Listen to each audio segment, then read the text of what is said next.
banal platitudes can have a life or death importance. Like everybody else is just in my way. And who are all these people in my way? And look at how repulsive most of them are, and how stupid and cow-like and dead-eyed and non-human they seem in the checkout line.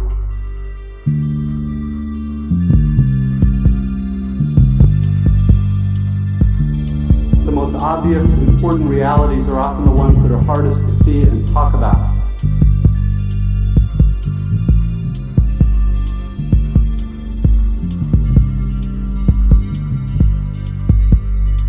And get told to have a nice day in a voice that is the absolute voice of death.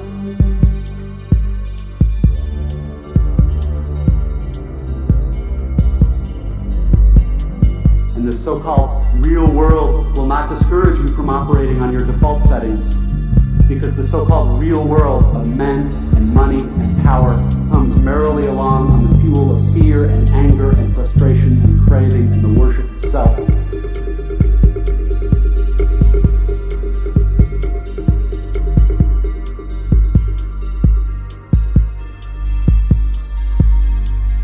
Freedom all to be lords of our own tiny skull-sized kingdoms, alone at the center of all creation.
In the day-to-day trenches of adult life, there is actually no such thing as atheism.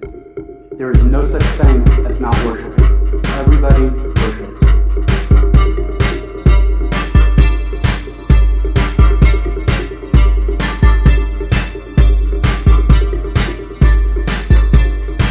It's a matter of my choosing to do the work of somehow altering or getting free of my natural, hardwired default settings, which is to be deeply and literally self-centered.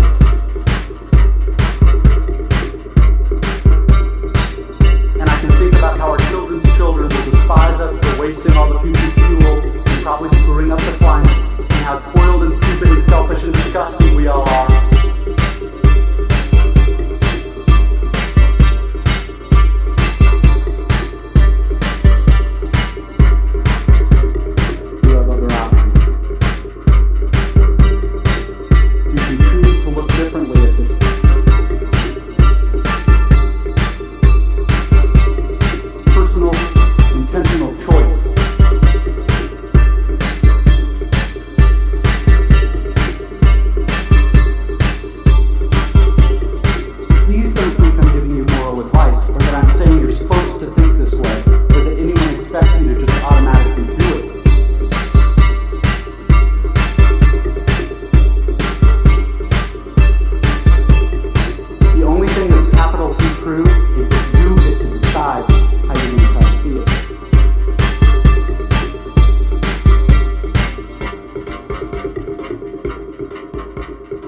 To be just a little less arrogant, to have just a little critical awareness about myself and my certainties, because a huge percentage of the stuff that I tend to be automatically certain of is, it turns out, totally wrong and deluded.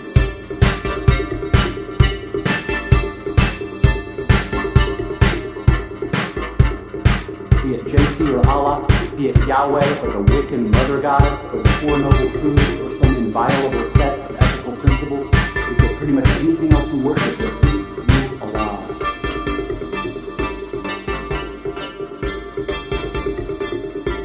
It means being conscious and aware enough to choose what you pay attention to and to choose how you construct meaning from experience.